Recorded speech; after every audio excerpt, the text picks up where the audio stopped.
దేవునికి మహిమ ఘనత ప్రభావం కలుగును గాక. మరొక మేల్కొల్పు ప్రార్థన సహవాసం ద్వారా ఉదయకాలముననే మీ ముందుకు రావడానికి దేవుడు కృప చూపిస్తున్నాడు. అందరూ కూడా ఆత్మీయంగా దేవుని యొక్క వాక్య ఫలాలని పొందుకుంటున్నారని, ఈ ఫలముల యొక్క మాధుర్యతను అందరూ కూడా రుచి చూస్తున్నారని నేను నమ్ముచున్నాను. ఎందుకంటే ఇది మీ కొరకు పరీక్షింపబడి ప్రయోజనకరంగా ఉండాలనే ఒక చక్కటి దర్శనంతో, ప్రేరేపణతో ఈ పరిచర్యను చేస్తూ ఉన్నా. మీరు మీ కుటుంబాలు దీవించబడాలని, వర్ధిల్లాలని మా తాపత్రయం. ప్రియ సహోదరుడా, సహోదరి, కాబట్టి సమయము దొరికిన కొలది మీరు ఎక్కువగా వాక్యంలో ఉండడానికి ప్రయత్నం చేయండి. ఎక్కువగా దేవుని మాటలు వినడానికి ప్రయత్నం చేయండి.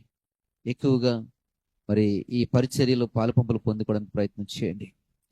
ఎందుకంటే సమయము దొరికిన కొలది, గలతీయులకు రాసిన పత్రిక 6వ అధ్యాయం 10వ వచనంలో అంటాడు ఏమిటంటే, కాబట్టి మనకు సమయము దొరికిన కొలది అందరి ఎడలను, విశేషముగా విశ్వాస గృహమునకు చేరిన వారిని ఎడలను మేలు చేయదము. సమయము దొరికిన కొలది, సమయం దొరకడం చాలా అరుదైపోతుంది. ఎవరికి సమయం ఉండలేదు, ఎవరికి సమయము మరి కేటాయించాలని మనసు ఉండట్లేదు. తూతు మంత్రమైనటువంటి వాక్య ధ్యానము, తూతు మంత్రమైనటువంటి ప్రార్థనా జీవితము, తూతు మంత్రముగా మరి అంటే తూతు మంత్రం అంటే ఇంకోటి ఏదో అనుకున్నారు గాక, అంటే నామకహా జరిగించేటటువంటిది, ఏదో చేసాములేని ఒక మొక్కుబడిగా చేసేది తప్ప ఫలమును ఆశించి, ఫలితమును ఆశించి, రిజల్ట్ ఓరియంటెడ్గా చేసేటటువంటి పనులు చాలా కరువైపోయి, అరుదైపోయి. సమయము దొరికిన కొలది, అంటే సమయం ఎవరికి దొరకట్లా, సమయం ఎవరికి కూడా మరి కుదురుతలేదు. ఎందుకంటే మనకి ఇవ్వబడుతున్నటువంటి గడియల్ని, గంటల్ని మనకి ఉపయోగించుకోవడం చేత కావట్లేదు, లెక్కించడం మనకి అంతకన్నా చేత కావట్లేదు. కాబట్టి ఎప్పుడో లేస్తాం, కాబట్టి మన రోజు ప్రారంభమే ఆలస్యంగా ప్రారంభం అవుతుంటుంది. కాబట్టి టిఫిన్లు చేయాలా, టీలు సిద్ధపరచుకోవాలా, ఇంట్లో వారికి క్యారేజ్ సిద్ధపరచాలా, ఇక ఉరుకులు పరుగులే. సమయం ఇంకెక్కడ దొరుకుతుంది నీకు? అవి తయారు చేసే దాంట్లో కూడా ఎక్కడ కూడా మనసు పెట్టవు. ఏదో నీకు నచ్చినట్టుగా, అది రుచిగా ఉందా, రుచిగా లేదా, ఇదేం అవసరం లేదు మనకి. అందులో ఉప్పు ఉందా, ఉప్పు లేదా, అవసరం లేదు. ఏదో చేసామన్న పేరుకి చేసేస్తూ, ఏదో పెట్టామన్న పేరుకి క్యారేజ్ పెట్టి పంపించేస్తూ ఇలా. ఎందుకంటే సమయము మీకు దొరకట్లేదు. ఇది ఎక్కువగా గృహిణుల గురించి చెప్తున్నాను. అదే నీ యొక్క సమయాన్ని ఉపయోగించుకోవాలి, సమయాన్ని సరైన రీతిలో మరి ప్రయోజనకరంగా మార్చుకోవాలనేటువంటి తలంపు, ఉద్దేశము నీకు కలిగి ఉంటే, మరి నువ్వు రోజు లేచేటువంటి ఆ ఆలస్య సమయం కాకుండా ఇంకా ముందుగా నీ రోజును ప్రారంభిస్తే ఎంత చక్కగా ఉంటుందో ఒకసారి ఆలోచన చేయి. ఎన్ని పనులు చక్కబెట్టచ్చో తెలుసా? ఎన్ని కార్యాలు నువ్వు చేయొచ్చో తెలుసా?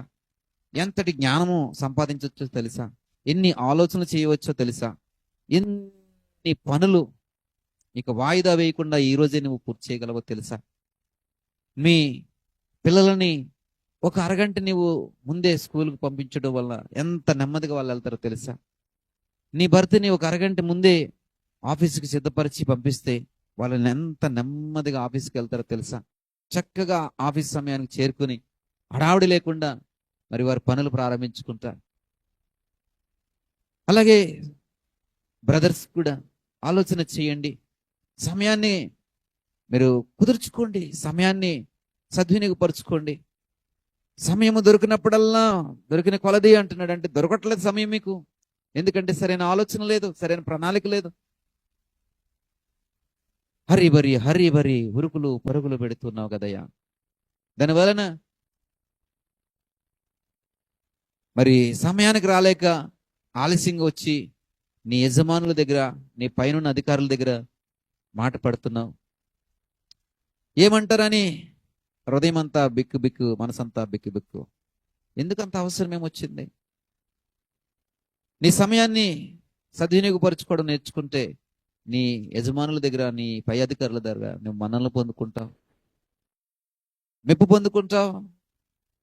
అరే ఎంతటి క్రమశిక్షణ, సమయపాలన, ఇతని నుండి ఎన్ని మనం నేర్చుకోవాలని నువ్వు అనేక మందికి మాదిరికరంగా మార్చబడతావు కదా. ప్రియ సహోదరుడా, సహోదరి, సమయం దొరికిన కొలది అంటే సమయం ఏమి ఆ వీధులలో దొరికేటటువంటి వస్తువు కాదు. సమయం ఏమి ఆ షాపింగ్ మాల్లో దొరికేటటువంటి వస్తువు కాదు. సమయం ఏమి అక్కడో ఇక్కడో పడేస్తే ఎవడో పడేస్తే మనం దొరికేది కాదు తెచ్చుకోవడానికి. అది మన చేతిలో ఉంది సమయం. నీకైనా నాకైనా ఎవరికైనాను ఒకటే సమయం. రోజుకి 24 గంటలే, సంవత్సరానికి 365 రోజులే. మరి దీన్ని ఎలాగ మనము మరి పొందుకోవాలి? సమయం దొరికిన కొలది అంటున్నాడు. ఎలాగ దాన్ని దొరికించుకోవాలంటే మనం దాన్ని సంపాదించాలి. అంటే నీ ఉదయ ప్రారంభం నుండే ఇది సరైనటువంటి ప్రణాళిక ఉంటే ఈ సమయం నీకు దొరుకుతుంది. నీ నిద్ర మేల్కొల్పు సరైన రీతిలో సరైన సమయంలో జరిగితే ఈ సమయం నీకు దొరుకుతుంది. ఎంత కావాలంటే అంత సమయం నీకు దొరుకుతుంది. ఎంత సమయం కావాలంటే అంత సమయం నీకు ఇవ్వబడుతుంది. ప్రియ సహోదరుడా, సహోదరి, నిన్ను బట్టి నీ పిల్లలు నేర్చుకుంటున్నారు, నిన్ను బట్టి నీ కుటుంబీకులు నేర్చుకుంటున్నారు. ఇంటిని నడిపించే ఓ ఇంటి యజమాని, ఇంటిని నడిపించే ఓ ఇంటి మరి ఇల్లాలు, ఎలా మీ సమయాన్ని మీరు అందిపుచ్చుకుంటున్నారు? మీ సమయం దొరుకుతుందా లేదా? పరుగులు పెడుతున్నావా అంటే నీకు దొరకట్లేదు. కాబట్టి ప్రియ సహోదరుడా, సమయం దొరికిన కొలది అందరి ఎడలను, విశేషముగా విశ్వాస గృహమునకు చెందిన వారి ఎడలను మేలు చేయమంటున్నాడు. విశ్వాస గృహం అంటే నీ ఇల్లు విశ్వాస గృహమేనా అంటే నీ ఇంటి వారందరికీ కూడా నువ్వేం చేయాలా? మేలు చేయాలా. ఎలా మేలు చేయాలా? సమయము దొరికిన కొలది, సమయము దొరికిన కొలది. నీకు ఎంత ఎక్కువ సమయం ఉంటే అంత ఎక్కువ సమయము నీ ఇంటి వారికి నువ్వు మేలు చేస్తూ ఉండాలి. ఎలాంటి మేలు? ఆశీర్వాదంతో కూడినటువంటి మేలు, దీవెనకరమైనటువంటి మేలులు చేస్తున్నాను. ఎలా మేలు చేస్తావు? వారికి వండి పెట్టడమా? లేకపోతే వారికి అవసరమైన మెడిసిన్స్ ఇవ్వడమా? వారికి మేలనేది ఇలా ఏంటి అని ఆలోచన చేసావు ఏ రోజు? నన్ను సమయం దొరికిన కొలది విశ్వాస గృహమునకు చెందిన వారి ఎడల మేలు చేయమంటున్నాడు. మేలైన పనులు వారికి చేయడానికి ఆలోచన చేయి. వారికి మేలు చేయడానికి ఎంత సమయం కుదుర్చుకోవాలి అంత సమయం కుదుర్చుకో. సమయాన్ని అందిపుచ్చుకో, సమయాన్ని అందిపుచ్చుకో. ప్రియ సహోదరుడా, సహోదరి, నువ్వు చాలా అదృష్టవంతుడవు, అదృష్టవంతురాలవు. ఎందుకంటే బహుశా నీ ఇంట్లో మంచాన్ని పడినటువంటి పెద్దలు లేరు, వృద్ధులు లేరు. వారిని నీ చేతుల మీద ఎత్తుకొని బాత్రూమ్కి తీసుకెళ్లవలసినటువంటి పరిస్థితి నీకు లేదు. వారిని నీ ఒళ్ళో కూర్చోబెట్టుకుని వారికి మెడిసిన్ వేసి మరి నీళ్లు తాగించి వారిని అలా నీ ఒడిలో కూర్చోబెట్టి వారికి తడిబట్ట పెట్టి వారికి మలమూత్రాలని శుభ్రం చేసేటువంటి పరిస్థితి నీ ఇంట్లో నీకు లేదని నేను అనుకుంటున్నాను. అయినను నువ్వు సమయాన్ని సరైన రీతిలో సద్వినియోగపరచుకోవట్లేదు. కొంతమంది జీవితాన్ని చూడండి, పాపం ఎంత ప్రయాసపడుతున్నారో. తల్లిదండ్రులు లేదా ఇంట్లో పెద్దవారు, ముసలి వారు ఉంటారు. పాపం వారు కాలు ఇలా అడుగు తీసి అడుగు వేయలేరు, బాత్రూమ్కి వెళ్ళలేరు, మెడిసిన్ వేసుకోలేరు, భోజనం చేయలేరు, వారి బట్టలు వారు మార్చుకోలేరు. మలమూత్రాలు సహితము వీళ్ళు సేవ చేసి వారికి సపరీలు చేస్తూ ఉంటారు. నీకైతే అలాంటి పరిస్థితి లేదనుకుంటున్నాను ప్రియ సహోదరుడా, సహోదరి. చక్కగా ఉంది. దీనికే ఎంత బాగుంటే కూడా నువ్వు ఇలా ఉన్నావంటే, అలాంటి పరిస్థితి ఉంటే నువ్వు ఎలాగుంటావు ఒకసారి ఆలోచన చెయ్యి. నువ్వు ఇంకేం మేలు చేయగలుగుతావు? ఏ విధంగా వారికి ఉపయోగపడగలుగుతావు? సమయాన్ని ఎలాగ నువ్వు అందిపుచ్చుకోగలుగుతావు? Be careful my dear brother, my dear sister, be careful. ఎంతో మంది ఇలాంటి జీవితాలని పనంగా పెట్టి వాళ్ళ ఇంటి వారికి మేలు చేస్తున్నారు. ప్రియ సహోదరుడా, నీవు కనీసం నీకున్న పరిస్థితిని చక్కబెట్టుకో. నీ ఇంటిని చక్కబెట్టుకో, నీకు ఇవ్వబడిన పరిస్థితులను చక్కబెట్టుకో, నీ భర్తను చక్కబెట్టు, నీ భార్యను చక్కబెట్టు, నీ పిల్లల్ని చక్కబెట్టు. ఇదే నీకు మహా కష్టంగా అనిపిస్తుందా? ఒక్కసారి నేను చెప్పాను కదా, అలాంటి వారిని ఒకసారి జ్ఞాపకం చేసుకో. అప్పుడు నువ్వు ఎంత ధన్యుడవో, ఎంత ధన్యురాలు అర్థమవుతుంది. కాబట్టి నీకు ఇవ్వబడుతున్న సమయాన్ని అందిపుచ్చుకో. సమయము దొరికిన కొలది విశేషముగా అందరి ఎడలను, విశేషముగా విశ్వాస గృహమునకు చెందిన వారి ఎడలను మేలు చేస్తూ, అందరి ఎడల మేలు చేయాలి.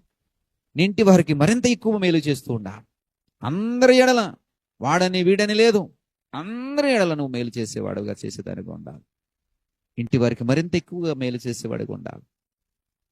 అర్థమవుతుందా? అందిపుచ్చుకో. దేవుడు దీవెనకరంగా మారుస్తాడు. ప్రతి పరిస్థితిని నీకు అనుకూలంగా మారుస్తాడు. ప్రతి కఠినమైన పరిస్థితిని దీవెనకరంగా మారుస్తాడు. ప్రతికూలమైన పరిస్థితిని నీకు అనుకూలంగా మారుస్తాడు. నిన్ను ఒక మాదిరికరమైనటువంటి గృహిణిగా, ఒక మాదిరికరమైనటువంటి గృహ నిర్వాహకుడిగా నేను చూడాలని ఆశపడుతున్నాను. దేవుడు కూడా అదే ఉద్దేశాన్ని నీ పట్ల కలిగి ఉన్నాడు. కాబట్టి చిన్న ప్రార్థన చేస్తాం. కృపకలిగిన తండ్రి మా యేసయ్య, సమయం దొరికిన కొలది అందరి ఎడలను, విశేషముగా విశ్వాస గృహంకు చెందిన వారి ఎడలను మేలు చేసే వారిగా మేము ఉండాలని, మా పనులు, మా సమయాన్ని ఇదిగోనైనా మేము ఎలా సద్వినియోగపరుచుకోవాలో ఇదిగో ప్రభా మాకు నేర్పించండి. సమయం దొరికిన కొలది, అవును ప్రభా సమయం దొరకటలేదు. ఎందుకంటే ఇవ్వబడుతున్నటువంటి గడియల్ని మేము ఎక్కువగా వృధాపరిచేస్తున్నాం, ఎక్కువగా వ్యర్థపరుస్తున్నాం, ఎక్కువగా కాలయాపన చేస్తున్నాం, ఎక్కువగా మరి దుర్వినియోగపరుచుకుంటూ సద్వినియోగపరుచుకోలేకపోతున్నాం. ఇదిగో ప్రభా, ఈ రోజు నుండి దొరికిన సమయాన్ని, ఎంత ఎక్కువ సమయం దొరికితే అంత ఎక్కువ సమయాన్ని అని ఎవరైతే ఒక తీర్మానం చేసుకుంటున్నారో వారందరినీ కూడా మీ తీర్మానంలో ఉంచండి. ఈ వాక్యానుసారమైనటువంటి బిడలుగా, మేలు చేసేవారుగా, ఆ మేలును 10 మందికి పంచేవారుగా నీ బిడ్డలను ఉంచండి. ఈ తీర్మానంలో కడవరకు నిలబెట్టి స్థిరపరచండి. మహిమ, ఘనత, ప్రభావం మీరే పొందుకునమని యేసు వారి నామమును బట్టి ప్రార్థించి వేడుకుంటున్నాం పరమ తండ్రి. ఆమేన్, ఆమేన్.